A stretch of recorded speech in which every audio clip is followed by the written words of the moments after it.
Hello, hey, digital yogis, how are we today? So you're joining me for the weekly training, and today I'm going to be sharing with you how much free content should you be sharing with your yoga community. And I know from working with hundreds of yoga teachers that this belief comes up a lot, and it's the belief that, if I share all of my knowledge for free, then why will someone actually pay me?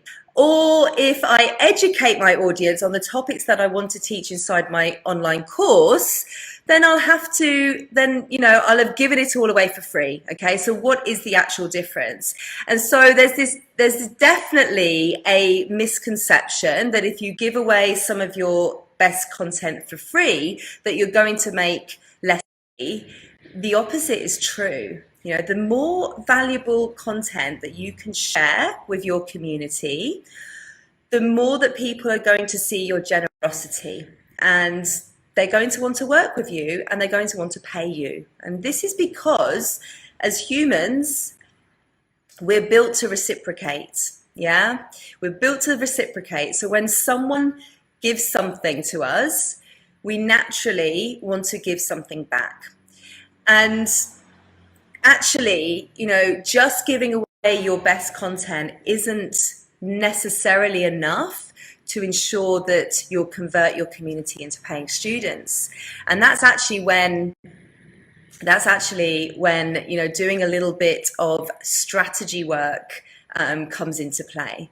So the key here is actually to create content that converts your community into paying students. And to do that, you first need to educate your community, okay? So you can think of that type of content, that educational content, as a taster course, because, it's a taster course that they're going to take before enrolling in your premium transformational course. To create a strategy for your content, you want to create videos, you want to create podcasts, blog posts, anything that's really going to answer the questions that your ideal students will have before they actually have a chance to ask you those questions. So you can use your free content to actually make them feel like you're reading their mind. And you do this by creating content that educates them on the steps that they need to take that leads them up to your online course. So the steps that they need to take to be ready to join one of your paid offerings. And of course, I say this every week, they'll only feel like you're reading their mind if you know what's going on in their minds, if you've done your research, right? If you've narrowed in and you understand who your ideal student is, and you understand, what their challenges are and what solutions they need. And your online course, your paid offering, it provides those solutions to them. So remember, as a yoga teacher, most of the information that you teach your students is actually available for free online anyway. Yeah, it's all there. YouTube is full of yoga. There's countless websites sharing yoga. And what you actually charge for that isn't actually available online is how to apply that knowledge specifically to get fast results. And so this is where, this is where your standalone yoga classes differ to what you teach inside an online yoga course.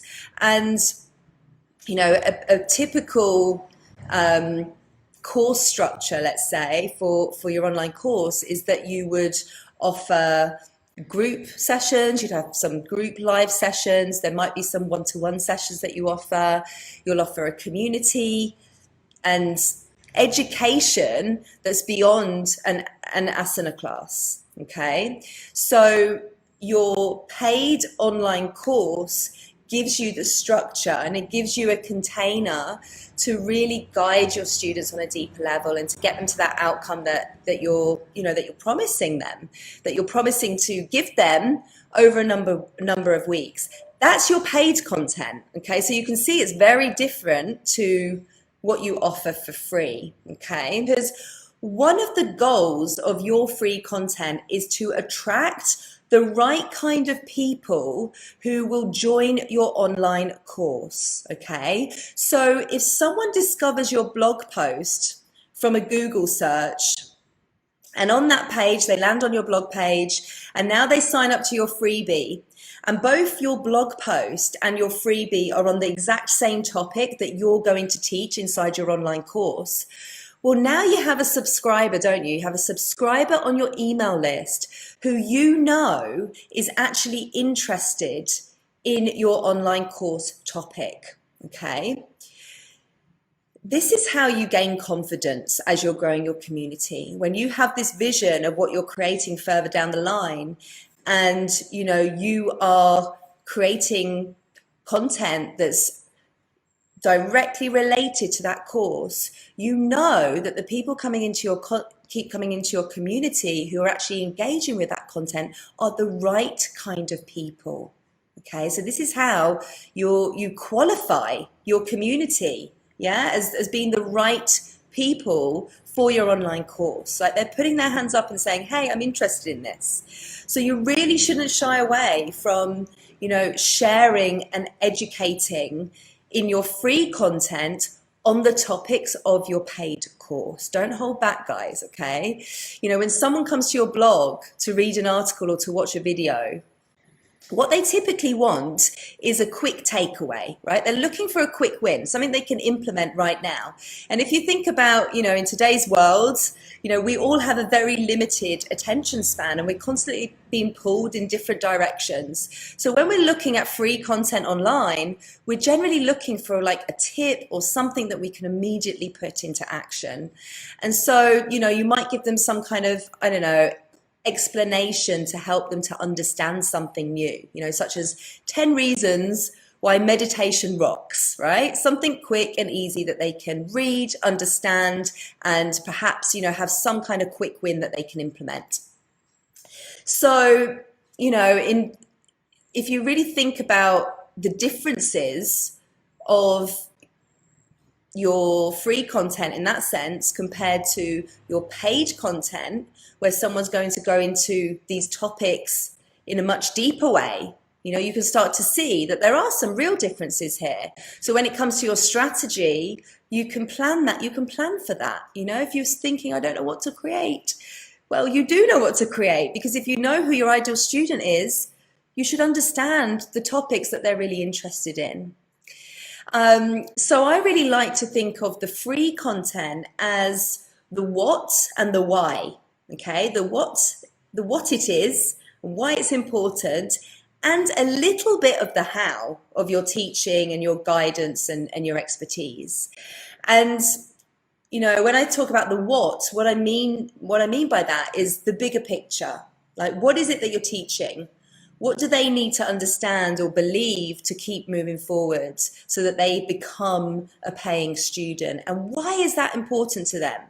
If they don't address this issue that they have right now, what's going to happen? Like, why is this topic important for them to understand?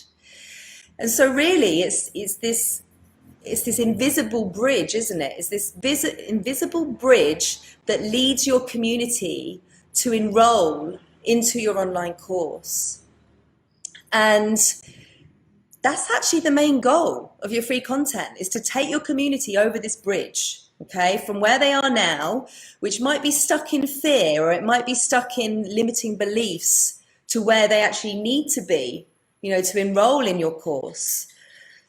So for instance, where they are right now is, they don't have the self-belief that this outcome that you promise is actually achievable for them right now. Yeah. So maybe that's why, that would keep them stuck, wouldn't it? If they don't believe that they can actually achieve this outcome, that would keep them stuck, and it would keep them from moving forward and enrolling in your online course.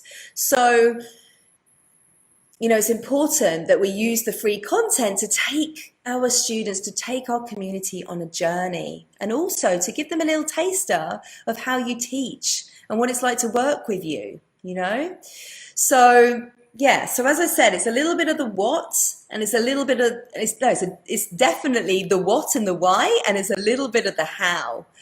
And then your online course that they pay to access is the how. You know, it's the how of your teaching, it's your expertise, it's your guidance, along with that accountability and the community that you provide as well. So that's very different. You know, that's very different, because this how that you teach is actually it's the step by step, isn't it? It's the process. It's your process. It's your blueprint. It's your formula, your method, whatever you want to call it. But it's how they actually do the work to get to the results that you're promising inside your online course. You know, that's what the paid content is. That's what they're paying for. They're paying for that guidance, the support to move them along that journey. Okay. And this is why, you know, I'm not talking about a drop-in yoga class. I'm not talking about that. I'm talking about you creating something that's transformational, that changes people's lives. And so, you know, your online course, the paid offering really paints the full picture for your audience, and gives them that roadmap of how to get them wherever it is that you're promising to get them.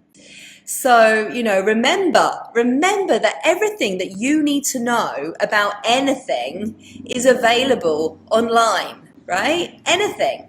Google, YouTube, it's all there. Yeah, it's all there. So it's actually how you present the content in your online course that matters. It's those steps, the framework that people pay for. You know, they're paying because you're saving them time. You're giving, you know, they don't have to go and search all over the internet and find out to date information.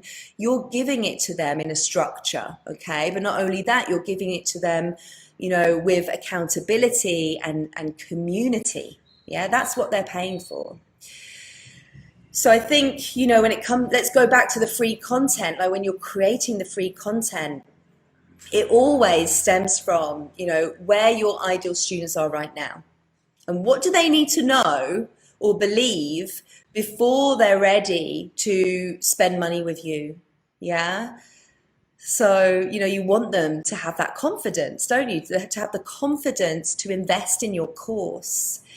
Which means you probably need to get them ready, yeah, and give them value along the way so that they have that confidence in joining your course. So that's the free stuff. That's the free stuff that you need to do in order for them to have that confidence. So, you know, if you ever feel stuck with this, if you ever feel stuck with what's the free content, what's the paid content, just ask yourself the question, like, what content do my community need right now? You know, to get them from where they are right now to feeling ready to join my online course. And by ready, I mean it's a big full body yes, they're in, right? How can we prepare people to get to that full body yes? That's what your free content is there for, okay? Okay, so before I finish up, just a few little guidelines to keep in mind. And it's this. Charge your highest rates for personal access to you, okay? And for any kind of customized solutions, yeah? If they get personalized, if they get access to you. Charge for content that includes a step-by-step system, okay? A solution, a formula that gets them the results quickly, okay? That's what you would charge for. And then your free content is about giving them the tips, the quick wins, the explanations that's going to help them understand what this is and why it's important, and some quick wins along the way, okay? You know, ultimately, you know, your free content is there to help you to build trust. Without that trust, without the trust, you know, you can't make sales. There's no sales without trust. And part of that trust building is about elevating you as an authority in your space, isn't it? It's about you showing up as a leader in your space, in your niche space. And, you know, when your clients or when your students, you know, have that trust, they're going to be more inclined to want to work with you on a deeper level and actually pay you money for your paid offerings. So that's where we want to be. That's exactly where we want to be. So I would say be generous, guys. Be generous with your content. Like keep an abundance mindset when it comes to creating your content, and know that there's enough to go around, right? There's enough to go around, and you showing up, being visible, shining your light, and really supporting and serving your students is the most important thing that you can be doing in your business right now. Showing up, keep showing up. I know there's been so many challenges that you guys have had to face, over the last year or so, but those challenges change the way we behave, right, as consumers. It's changed how our students are interacting with us. There's definitely this overwhelming feeling of Zoom fatigue right now. And so it's your responsibility as a yoga business owner to look beyond that, to look beyond, oh, well, it's just not working. This is this, this is that. And to really just dig deeper and say, okay, how can I serve? What do I need to do right now to actually serve my community and meet them where they're at? That's the most important thing that you need to be doing right now in your business, okay? And I really believe that online courses, programs is the way to do it. It's the way forward. And so I really hope that you embrace this and take that next step to actually create your online course, because this is the way the world is going right now, and people want to learn online. Online education is booming, and so you have a chance to really be paving the way and to be ahead of the curve. So yeah, there we go. That's all I have for you today. But thank you so much. If you have any questions, send me a message. And yeah, if you need any support whatsoever, head to the website as well. We have a brand new website, which I'm so proud of, our new website. So please go and check it out. And there's lots of freebies there to get you started as well. Sending you guys lots of love. Take care. Until next time. Bye bye.